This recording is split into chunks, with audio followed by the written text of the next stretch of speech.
Now, President Cyril Ramaphosa has received a report on the progress made since a jobs summit last year.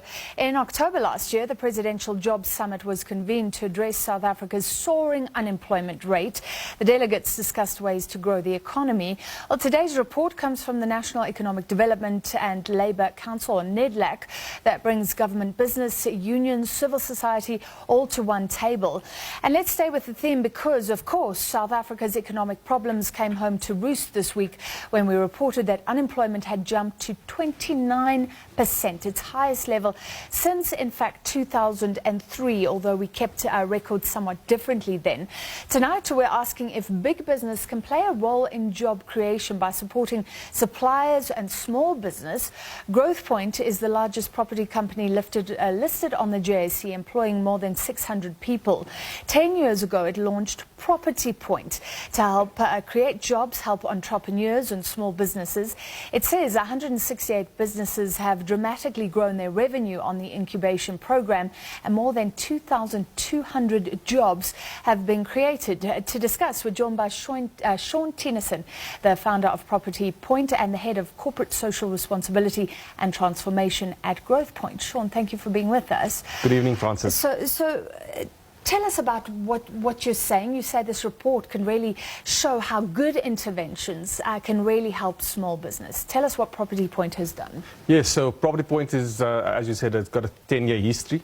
And the focus was really, if we're going to start stimulating jobs and sustainable jobs in South Africa, our key point was to say, how do we then look at developing entrepreneurs, link these entrepreneurs back into private sector supply chains where the marketplace is really at, and therefore create those sustainable jobs.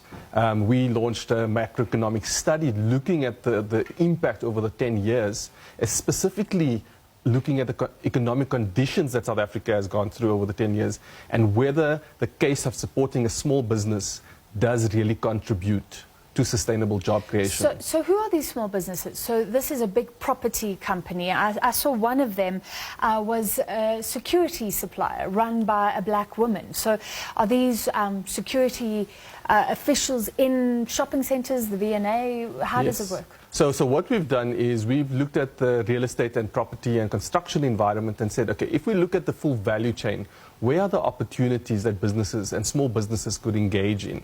So typically what we've said is, for instance, in the services space, like you've mentioned, security, property services is a huge market and an opportunity. So when you have a building, that building needs to be serviced. That building needs to be looked at, it needs to be cleaned, it needs to be maintained. And those are the type of businesses that we look at. When you look up the value chain, you have your professionals working in the space of quantity surveyors, architects, and project managers. So throughout that value chain, there's entry points in the market that businesses can actually engage those supply chains. And those are the areas that we then looked into in terms of developing black businesses that could take up those opportunities in the marketplace. And more than 2,000 jobs created. What makes the interventions correct? What can South Africa learn from what Property Point has done?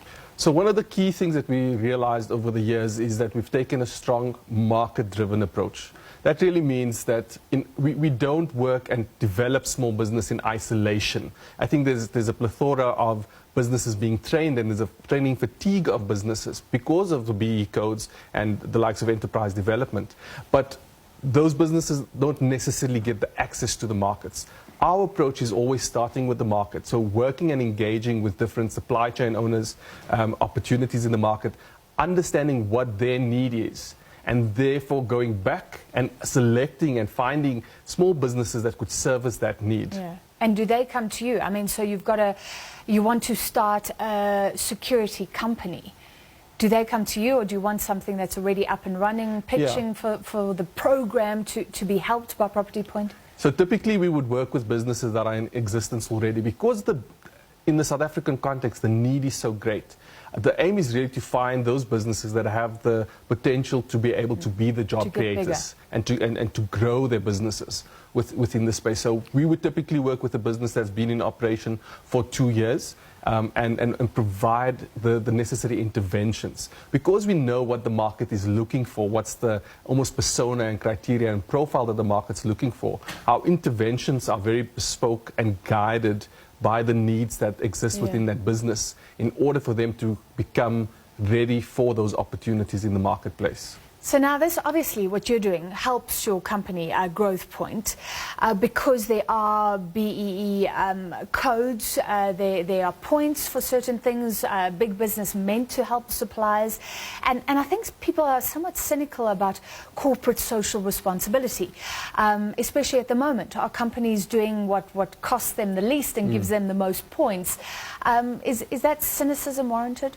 I think that there's definitely that practice within the market, and we've always said that BEE is most probably the starting point. But if we want to be able to have real economic contribution by supporting small businesses, you want to make sure that you're doing transformation beyond the compliance environment. Yeah. Property Point has been able to really grow itself within the market and partners within the market.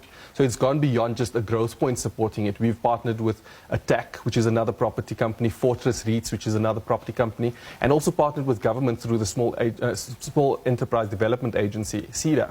Because it's the collaboration of partners and the marketplace that's going to assist businesses to grow effectively. That goes beyond corporate showcasing or egos or BEE compliance. Yeah. It focuses on, can we really grow businesses to a level where they are able to effectively compete in the marketplace. You've written a piece recently saying that policy and laws, if we get this right, must be aligned to transition entrepreneurs from startup all the way to a bigger business.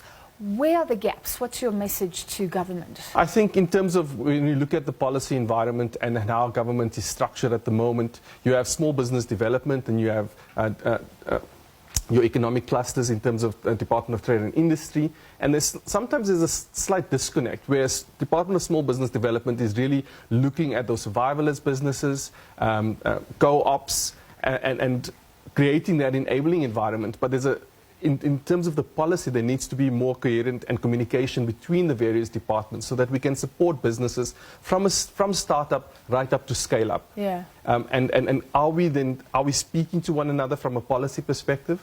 Are we creating that enabling environment that businesses just don't stay at a specific level in terms of their growth, but they get the necessary support throughout? This was very interesting what you said, and very worrying that the triple BEE codes actually give incentives to big businesses like your own to keep companies small, the companies that they're helping, and that's what you don't want. You want those companies to grow. Just explain that very quickly. So if we unpack some of the elements in the codes, one component in terms of the procurement measurement is looking at business in terms of the size of their turnover. So we're speaking about exempted micro enterprises, and those are typically businesses below 10 million. Then you're also looking at qualifying small enterprises, which is businesses below 50 million. And sometimes there's the behavior in the market that let's try and work with businesses just below that 50 million in order for us to be able to get those points on our on the scorecard, but not really saying how do we enable these businesses to grow effectively. And our approach from a Growth Point perspective has been, let us focus on the growth of the business. So in our 10 years running, we've worked with businesses, giving the example of a security company. Easy Security was a business that we started with on day one. Was a small business turning over about $1 million. 10 years later, because they form part of our alumni of our program, 10 years later, he's a big business. He's surpassed the 50 million rand mark. But yet, at that level of growth, he still needs certain assistance as well. Yeah. And if we were using a scorecard approach to support him, we would have stopped when he reached 50 million. Yeah. But it's going beyond that. And that's, I think, where we need to be able to enable and not allow legislation to prohibit us in supporting the businesses. And I guess that's the business news going, the good news, going from nothing to 50 million rand turnover, and this is big business getting involved. Thank you very much. We have to stop there, unfortunately. Shawn Theunissen from Growth Point's business incubator, Property Point. Now.